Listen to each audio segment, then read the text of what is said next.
আসসালামু আলাইকুম সুপ্রিয় দর্শক মণ্ডলী, কাছে কিংবা দূরে যে যেখান থেকে আজকের এই প্রতিবেদনটি দেখছেন সকলকে জানাচ্ছি শুভেচ্ছা এবং অভিনন্দন।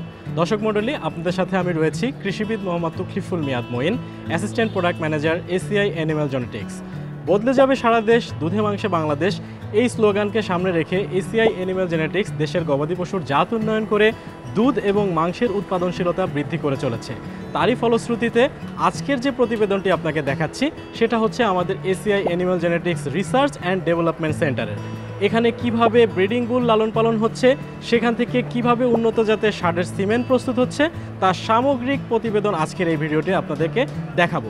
তো দর্শক মণ্ডলী, কথা না বাড়িয়ে চলুন আমরা পুরো ভিডিওতে চলে যাই।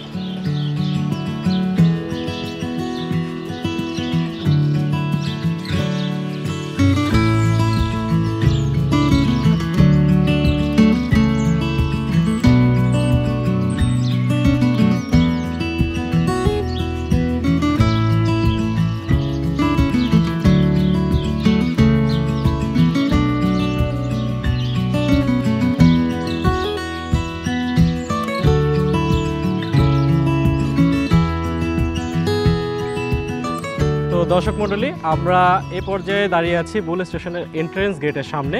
তো এ পর্যায়ে চলুন আমরা দেখে আসি যে এসিআই অ্যানিম্যাল জেনেটিক্সের ব্রিডিং স্টেশনের বুলগুলো কোথায় থাকে। চলুন আমার সাথে।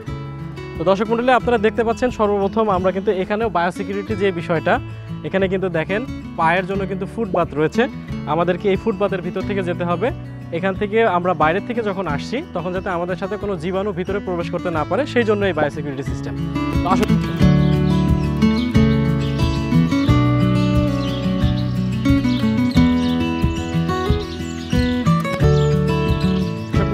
আমরা এখন উপস্থিত হয়েছি 1 নম্বর বুল শেডে। তো বুল শেডের ভিতরে বুলগুলোকে কিভাবে লালন পালন করা হয় সেই জিনিসটা আমরা যদি একটু দেখি আপনাদের। তো আসুন আমরা একটু ভিতরের দিকে দেখি। দর্শক মণ্ডলী, প্রত্যেকটা শেডে কিন্তু দেখেন আলাদা আলাদা ষাঁড়ের জন্য কিন্তু আলাদা আলাদা একটা করে কেজ আছে, এবং এই কেজের ভিতরে তার কিছু অংশ হচ্ছে দেখেন শান বাঁধানো, এবং কিছু অংশ দেখেন এখানে কিন্তু মাটি রাখা আছে। তো আলটিমেটলি এই ষাঁড়গুলোর জন্য ইন্ডিভিজুয়াল যে কেজ আছে, ইন্ডিভিজুয়াল কেজের ভিতরে কিন্তু তাদের খাবারের জন্য আলাদা পাত্র, পানির জন্য আলাদা পাত্র, এইগুলা প্রত্যেকটা বুলের জন্য এখানে ম্যানেজ করা হচ্ছে। তো আমরা আরেকটু ভিতরের দিকে যদি যাই, দর্শক মণ্ডলী, আমরা এই সাইডে যদি দেখেন এই যে ষাঁড়টা, এই ষাঁড়টা আমাদের ফ্রিজিয়ানের, আমাদের বুল স্টেশনের সর্ববৃহৎ ষাঁড়। আমি যদি একটু ভিতরে যাওয়ার চেষ্টা করি, যদিও ব্রিডিং বুল কিন্তু খুবই অ্যাগ্রেসিভ হয়।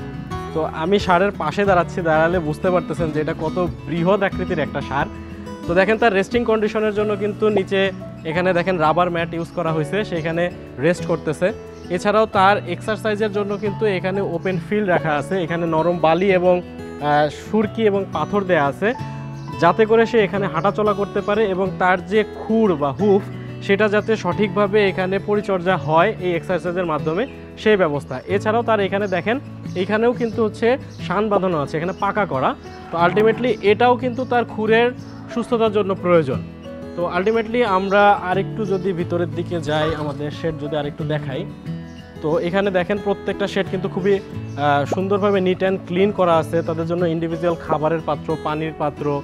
এছাড়া আমাদের এই স্টেশনে একটা ইউনিক জিনিস রয়েছে, সেটা যদি আপনাদেরকে একটু দেখাই, দেখেন এখানে কিন্তু আমাদের কিউআর কোড সমৃদ্ধ একটা ট্যাগ আছে। এই ট্যাগে যদি এখানে কেউ আসার পরে কিউআর কোড দিয়ে যখন স্ক্যান করবে, এই বুলের পিডিগ্রি, তার নাম, তার বাবা মার উৎপাদন, তার জন্ম তারিখ, তার বডি ওয়েট, তার হচ্ছে মিল্ক প্রোডাকশন মেরিট, সব কিছু কিন্তু এই কিউআর কোডের মাধ্যমে যে কেউ এখান থেকে স্ক্যান করে বের করতে পারবে। তাছাড়া আপনি যদি শেডের উপরের দিকে একটু দেখেন, প্রত্যেকটা শেডের দেখেন চালের নিচে কিন্তু আমরা ইনসুলেটর ব্যবহার করছি। এই ইনসুলেটরের কাজ হচ্ছে সে কিন্তু তাপরোধী, বাইরের যে রোদের যে অতিরিক্ত তাপটা আছে, এই তাপটা যাতে ভিতরে অতিরিক্ত পরিমাণ গরম তৈরি না করতে পারে, সেটার জন্য ইনসুলেটর। প্রত্যেকটা শেডে কিন্তু দেখেন আপনার এক্সস্ট ফ্যান আছে। এপাশে দেখেন কি বিরাট আকৃতির একটা এক্সস্ট ফ্যান। এটা কি করতেছে, কন্টিনিউয়াস বাইরের ঠান্ডা বাতাসটাকে ইনসার্ট করতেছে এবং বাইরে গরম বাতাসটা বের করে দিচ্ছে। এবং এই একটা জিনিস, আরেকটা জিনিস আপনাদেরকে যদি আমরা একটু পিছন সাইডে দেখাই, এখানে আমাদের আরেকটা চার্ট দেয়া আছে, যেটাকে বলা হচ্ছে টেম্পারেচার হিউমিডিটি ইন্ডেক্স চার্ট, এবং তার নিচে একটা ডিভাইস, এটা হচ্ছে টেম্পারেচার হিউমিডিটি ইন্ডেক্স মিটার। এই মিটারের মাধ্যমে আমরা এই শেডে বর্তমানে আর্দ্রতা কত আছে, তার তাপমাত্রা কত আছে এবং কোন তাপমাত্রায় তার যে রেজিস্ট্যান্স ক্যাপাসিটি কত সেটাই চার্টের মাধ্যমে আমরা নির্ধারণ করি। যখনই টেম্পারেচার বিয়ন্ড হচ্ছে কন্ট্রোলে চলে যায় তখন কি হয়, এখানে স্প্রিংকলার আছে, স্প্রে আছে, উপরের দিকে পাইপ আছে, এই পাইপগুলো থেকে অটোমেটিক পানি স্প্রে হওয়া শুরু করে। তো আলটিমেটলি এটা হচ্ছে খুবই সফিস্টিকেটেড এবং হাই টেকনোলজি ইউজড একটা শেড আমি বলবো। তো এই শেডগুলোতে আমাদের সারগুলোকে আমরা যত্ন সহকারে লালন পালন করি। আরেকটা জিনিস আপনারা যদি একটু দেখেন যে প্রত্যেকটা শেডের মাঝখানে কিন্তু একটা বড় করিডোর আছে। এই করিডোরটা ব্যবহার করা হয় যাতে করে এখান থেকে খাবার, ট্রলি, পানি খুব সহজে এখান থেকে পরিবহন করতে পারে। এবং এই শেডগুলোতে কন্টিনিউয়াসলি যে প্রস্রাব পায়খানা এটা যাতে আউটলেট হতে পারে সেজন্য কিন্তু ড্রেনেজ ব্যবস্থা আছে। তো এই হচ্ছে আমাদের শেড। আমরা যদি আরেকটু ভিতরের দিকে আসি, আমাদের এই যে একটা খুবই সুন্দর একটা ক্রস ব্রিডের সার, মানে খুবই ম্যাসিভ বডি ওয়েটের একটা সার আপনারা যদি দেখেন, এবং তার গায়ের যে কালার এবং দেখেন কত পরিষ্কার পরিচ্ছন্ন। স্টেশনে এইভাবেই সবগুলো বুলকে পরিচর্যা করা হয়। তো যারা ডেইরি খামারি আছেন তারাও কিন্তু চাইলে এরকম সুন্দর খামার কিন্তু আপনি নিজেও তৈরি করতে পারেন, এরকম সুন্দর শেড তৈরি করতে পারেন। একটা কথা মনে রাখবেন, যেই গাভীটা বা যেই সারটা আপনার উৎপাদনশীল সে যদি নিজে কমফোর্ট না থাকতে পারে, সে যদি সুস্থ না থাকতে পারে, তাহলে তার কাছ থেকে কিন্তু সর্বোচ্চ উৎপাদনশীলতা আপনি আশা করতে পারবেন না। তো আমরা সকলকে অনুরোধ করব যারা শেড তৈরি করেন তারা অবশ্যই একজন এক্সপার্টের কাছ থেকে আগে পরামর্শ নেবেন যে আপনার শেডে কিভাবে আপনি গরুকে লালন পালন করবেন, কোন শেড আপনার গরুর জন্য উত্তম, এগুলো বিবেচনা করে আপনি আপনার খামার ব্যবস্থাপনা শুরু করবেন।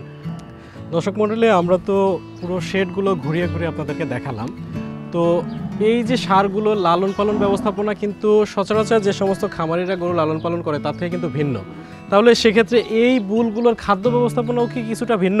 তো চলুন দেখি আমরা আমাদের এই বুলগুলোর খাদ্য ব্যবস্থাপনায় আমরা কি ধরনের পদক্ষেপ নিয়ে থাকি। স্যার আসসালামু আলাইকুম। ওয়ালাইকুম আসসালাম। স্যার, আমরা তো বুল স্টেশনের প্রত্যেকটা বুলকে দেখালাম। তো স্যার এখানে তো খাদ্য ম্যানেজমেন্টের কাজ চলছে। তো স্যার এখানে মানে ভিন্নতা কি আছে, যে বুলের খাদ্য ব্যবস্থাপনায় কি কি বিষয় ফলো করতে হয়, বা এখান থেকে কি কি জিনিস আপনারা মেনটেন করলে আমরা এখান থেকে ভালো উৎপাদন পেতে পারি, সেই বিষয়ে যদি আমাদের খামারিদেরকে একটু বলতেন। দেখেন, আসলে এটা একটি বিল্ডিং স্টেশন। তো এই স্টেশনে আমাদের ভালো মানের সিমেন্ট পেতে গেলে আসলে প্রত্যেকটা বিষয় একটু সূক্ষ্মভাবে আমাদের পর্যবেক্ষণ করে আমাদের লালন পালন করতে হয়। তার মধ্যে খাবার একটা সবথেকে গুরুত্বপূর্ণ একটা বিষয়। এই আমরা বুলগুলোকে যদি সুস্থ রাখতে চাই তাহলে একটি হেলদি এবং একটি ব্যালেন্স ডায়েট দিতে হয়। তো আমরা সেগুলো চেষ্টা করি এবং আপনারা দেখতে পাচ্ছেন যে এখানে আমরা যে খাবারগুলো মিক্সড করেছি, এখানে অনেক ধরনের খাবার আছে, অর্থাৎ আমরা একটা মিক্সড খাবার দিচ্ছি। এখানে কনসেন্ট্রেট ফিড আছে, সাইলেজ আছে, ভুট্টা ঘাস আছে, নেপিয়ার আছে এবং আমাদের খড় আছে। আপনারা দেখতে পাচ্ছেন এগুলো আমরা যাতে ভালোভাবে ডাইজেশন হয় ছোট ছোট টুকরা করে কাটা হয়। এবং সবথেকে বড় বিষয় হচ্ছে আমরা স্পেশাল এখানে করি যেটা বুলের বডি ওয়েট, বয়স এবং প্রোডাক্টিভিটি, এই তিনটা ক্যাটাগরিতে ভাগ করে আমরা গ্রুপ ওয়াইজ বুলগুলোকে আমরা ফিড ম্যানেজমেন্টগুলো দিয়ে থাকি। অর্থাৎ প্রত্যেকটা বুলের জন্য একটি আলাদা রেশন আছে এবং এই আলাদা রেশন দেওয়ার কারণে অর্থাৎ ওর রিকোয়ারমেন্ট অনুযায়ী আমরা পুষ্টি দিয়ে থাকি, যার কারণে বুলগুলো সুস্থ থাকে। এবং আপনারা জানেন যে একটি সুস্থ বুল থেকে ভালো মানের সিমেন্ট পাওয়া সম্ভব। তো এই বিষয়টা আমরা গুরুত্ব সহকারে দেখি এবং প্রত্যেকটা খাবার তৈরির সময় আমরা চেক করে থাকি। আমাদের এখানে ডিবিএন ডক্টর আছে, আমাদের অ্যানিম্যাল হাজবেন্ডারি গ্র্যাজুয়েট আছে, সবাই আমরা এখানে এই বিষয়টা খুবই গুরুত্বপূর্ণভাবে দেখি। খাবার একটি গুরুত্বপূর্ণ বিষয়।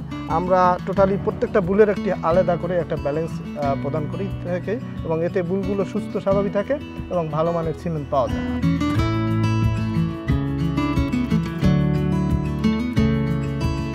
স্যার, একটু আগে দেখলাম যে হচ্ছে গিয়ে বুলগুলো খেলাধুলা করতেছিল, তো শেডের সামনে আসার পরে দেখলাম যে এখানে লেখা বুল জিমনেশিয়াম। তো জিনিসটা খুবই ইন্টারেস্টিং লাগলো। তো এরা কি স্যার আসলে এক্সারসাইজ করে? জি, আসলে আমরা বুলগুলো যে দুইটা ব্যবস্থায় এক্সারসাইজ করে, একটা হচ্ছে গ্রুপ এক্সারসাইজ আর একটা সিঙ্গেল এক্সারসাইজ ইন্ডিভিজুয়াল, যেটা সেটা আমরা দেখতে পাচ্ছি ইন্ডিভিজুয়াল এক্সারসাইজের ব্যবস্থা আছে। আর এখানে দেখতে পাচ্ছেন গ্রুপ এক্সারসাইজ, অর্থাৎ অনেকগুলো বুল একসাথে এরা এক্সারসাইজ করে। তো এইটার পিছনে বেনিফিটটা কি? এটা আসলে অনেক প্রকার বেনিফিট রয়েছে। তার মধ্যে উল্লেখযোগ্য হচ্ছে যখন এই বুলগুলো এখানে এক্সারসাইজ করে, এর ফিজিক্যাল এক্সারসাইজে আপনি জানেন যে রক্ত চলাচল বৃদ্ধি করে, পাশাপাশি হরমোনাল অ্যাক্টিভিটি, বিশেষ করে টেস্টোস্টেরন হরমোন, যেটি আমাদের সিমেন্ট উৎপাদনের ক্ষেত্রে খুবই গুরুত্বপূর্ণ ভূমিকা পালন করে, টেস্টোস্টেরন লেভেল এরা বৃদ্ধি করে। তাছাড়া আপনি যখন এখানে আসে, অর্থাৎ ওরা যখন এক্সারসাইজ করে, এদের মধ্যে একটা মনস্তাত্ত্বিক একটা রিক্রিয়েশন পায়। অর্থাৎ একসাথে এক্সারসাইজ করলে এবং জানেন যে আমরা যখন আমাদের যেরকম একটা মন আছে, আমাদের সারেরও এরকম একটা মন আছে, যখন ওরা আসে একটা বিনোদন পায় এবং মন যখন ভালো থাকে, উৎফুল্ল মনে সব কিছুই ভালো হয়। ওর এই সুস্থ থাকার জন্য এটাও একটা বড় ভূমিকা পালন করে। অর্থাৎ মন ভালো তো শরীর ভালো, শরীর ভালো তো আমরা একটা সুস্থ সিমেন্ট সেখান থেকে পেয়ে থাকি। তো সত্যিকার অর্থে মনস্তাত্ত্বিক একটা মানুষের যেমন বিষয় আছে, তার যেমন আবেগ অনুভূতি রয়েছে, তো আমার মনে হয় যে আসলে অ্যানিমেলের ক্ষেত্রেও এই সেম জিনিসটা রয়েছে। তারা যদি এরকম খোলা পরিবেশ পায়, তারা যদি এরকম রিক্রিয়েশনের সুযোগ পায়, তাহলে আমি মনে করি যে শুধুমাত্র সিমেন্ট উৎপাদন নয়, যারা ডেইরি খামার করছেন তাদের খামারের গরুর উৎপাদনও কিন্তু তারা এখান থেকে বৃদ্ধি করতে পারবে। তো দর্শক মণ্ডলী, আমরা এতক্ষণ আমাদের আউটডোরের সকল কার্যক্রম আপনাদেরকে দেখালাম। তো এই পর্যায়ে চলুন আমরা আমাদের ল্যাবরেটরির ভিতরে কী কী কার্যক্রম চলছে সেটা আপনাদেরকে দেখাই। আসুন আমার সাথে। স্যার, আজকে তো পুরোটা দিন আমরা এসএআই এনিম্যাল জেনেটিক্সের আমরা বুল স্টেশনটা ঘুরে দেখলাম। তো এখন উপস্থিত হয়েছে আমরা আমাদের ল্যাবরেটরিতে। তো স্যার, আমরা তো এখান থেকেই সারা দেশব্যাপী খামারিদের কাছে যে উন্নত জাতের সিমেন্টটা পৌঁছে দিচ্ছি, সেটা এখানে প্রস্তুত হচ্ছে। তো স্যার, এখানে আমরা খামারিদের জন্য যে সিমেন্টটা প্রস্তুত করছি, সেটা কি কি বিষয় মাথায় রেখে আমরা প্রস্তুত করছি? ধন্যবাদ আপনাকে। আপনি জানেন এসিআই এনিম্যাল জেনেটিক্স দেশের লাইভস্টক সেক্টরকে জেনেটিক ইমপ্রুভমেন্টের জন্য, পাশাপাশি প্রোডাক্টিভিটি ইনক্রিজ করার জন্য অত্যাধুনিক জার্মান টেকনোলজি সমৃদ্ধ একটা ল্যাবরেটরি মেনটেন করে এবং যেটা আইএসও সনদপ্রাপ্ত। পাশাপাশি উৎপাদনের প্রতিটি পর্যায় cement receive, processing, packaging, storage থেকে ডিস্ট্রিবিউশন পর্যন্ত এই ফাইনাল প্রোডাক্টটা আমরা যথাযথ কোল্ড চেন মেনটেন করে আমাদের ট্রেন্ড আপ লাইভস্টক অ্যাসিস্ট্যান্টের মাধ্যমে খামারির দোরগোড়ায় পৌঁছায় দিচ্ছি। যে বর্তমান সময়ে দেখা যায় কৃত্রিম প্রজনন কার্যক্রম পরিচালনা করতে গিয়ে অনেক ক্ষেত্রেই খামারিরা কিছু ধরনের স্যার অ্যাবর্শন, বিভিন্ন ধরনের রিপ্রোডাক্টিভ ডিজিজ এবং অনেক ধরনের পার্শ্ব প্রতিক্রিয়ার সম্মুখীন হচ্ছে। তো এই বিষয়টাকে ট্যাকেল দেওয়ার জন্য আমরা আমাদের ল্যাবরেটরি থেকে কি কি পদক্ষেপ গ্রহণ করছি? আমরা বুল কালেকশনের শুরুতে বুলটা আমরা দেশের বাইরে থেকে হোক এবং ভিতর থেকে হোক, বুল কালেকশনের পরে আমরা কোয়ারেন্টাইন একটা পিরিয়ড মেনটেন করি, মিনিমাম 45 দিন। এই কোয়ারেন্টাইন পিরিয়ডে আমরা বুলগুলোকে যথাযথ ভ্যাকসিনেশন, ডিওয়ার্মিং, যে নিউট্রিশনাল সাপ্লিমেন্ট এগুলো দেওয়ার পর আমরা মেইন বুল ক্যাম্পাসে আমরা এদেরকে এন্ট্রি করি। তারপরে আমরা প্রতি বছর লাইভস্টক রিসার্চ ইনস্টিটিউট এবং সেন্ট্রাল ডিজিজ ইনভেস্টিগেশন ল্যাবরেটরি থেকে আমরা এই genetic disease, semen borne disease, protozoal ডিজিজগুলো যথাযথভাবে পরীক্ষা করি এবং সে অনুসারে পদক্ষেপ নিয়ে থাকি। সর্বশেষ স্যার জানতে চাই, খামারিদের উদ্দেশ্যে কি বলতে চান? আমরা মনে করি একটি গাভী একটি খামারের স্বপ্ন, সেই স্বপ্ন যাতে ভেঙে না যায়, নষ্ট না হয় এবং সেই গাভী থেকে যাতে একটা সুস্থ সবল রোগবালাই মুক্ত একটা বাছুর পেতে পারে, সেই নিশ্চয়তাই আমি এই ল্যাবরেটরি থেকে আপনাকে দিচ্ছি। সুপ্রিয় দর্শক মণ্ডলী, এসিআই অ্যানিমাল জেনেটিক্সের পক্ষ থেকে আপনাদেরকে আন্তরিক অভিনন্দন এবং ধন্যবাদ। আমরা বাংলাদেশ সরকারের অনুমোদন নিয়ে মাঠ পর্যায়ে কৃত্রিম প্রজনন কার্যক্রম সফলতার সাথে কাজ করে যাচ্ছি। রাজাবাড়ি গাজীপুরে আমাদের ওয়ার্ল্ড স্পেশিয়াস যে ব্রিডিং বুল স্টেশনটি রয়েছে, যেটি আইএসও সার্টিফাইড 9001 এবং 14001।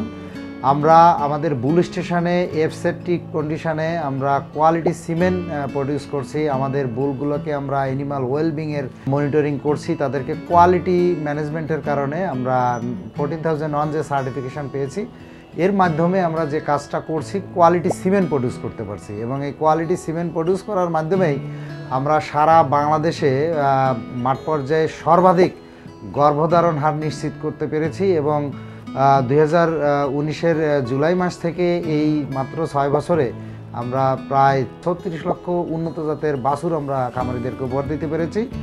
পাশাপাশি খামারিদের জাত উন্নয়নের লক্ষ্যে আমরা প্রজননের নীতিমালা নিয়ে মাঠ পর্যায়ে কাজ করি। আমাদের মাঠ পর্যায়ে 46 এক্সপার্ট আমাদের ভেটেনারিয়ান আছে, অ্যানিম্যাল হাজবেন্ডারিয়ান আছে, যারা খামারিদেরকে নিরলসভাবে কাজ করছে, ব্রিডিং পলিসি নিয়ে তাদের সাথে মিটিং করছে। আমরা প্রতি বছর আমাদের একটা টার্গেট থাকে যে 2500-এর উপরে খামারে মিটিং করব, সেটা আমরা করছি। রেকর্ড কিপিংয়ের উপরে আমরা এমফেসিস দিয়েছি, যাতে রেকর্ড জাত সংরক্ষণ করার জন্য যে ইনফরমেশন দরকার সেটা আমরা করছি। তো তো এই কার্যক্রমের মাধ্যমে আমরা আসলে যেটা নিশ্চিত করতে চাই, সেরা বীজে সেরা বাছুর এবং বদলে যাবে সারা দেশ, দুধে মাংসে বাংলাদেশ। তো আমরা চাই যে বাংলাদেশের সাস্টেইনেবল ডেইরি ফার্মিং যেটা, সেটা উন্নয়ন করার জন্য অবশ্যই খামারিদের কোয়ালিটি হেইফার প্রডিউস করতে হবে এবং দুধের উৎপাদন বাড়াতে হবে, মাংসের উৎপাদন বাড়াতে হবে। তো সেই লক্ষ্যে আমরা সরকারের পাশাপাশি কাজ করে যাচ্ছি এবং প্রাইভেট সেক্টরে আমরা বর্তমানে লিডিং পজিশনে আছি। কোয়ালিটি সিমেন্ট ব্যবহার করতে চাইলে এসএই সিমেন্ট ব্যবহার করুন। সেরা বীজের সেরা বাছুর পাইতে হলে অবশ্যই এসএই সিমেন্টের বিকল্প নয়। আমি খামারিদেরকে আবারও ধন্যবাদ জানাচ্ছি এসএই সিমেন্ট ব্যবহার করার জন্য। একটি সেরা বীজই দিতে পারে একটি উন্নত বাছুর। তো সেই সেরা বাছুর এবং সেরা বীজ উৎপাদনের প্রত্যয়ে খামারিদের পাশে আমরা রয়েছি এসিআই অ্যানিম্যাল জেনেটিক্স। সকলকে জানাতে চাই, বদলে যাবে সারা দেশ, দুধে মাংসে বাংলাদেশ। আসসালামু আলাইকুম।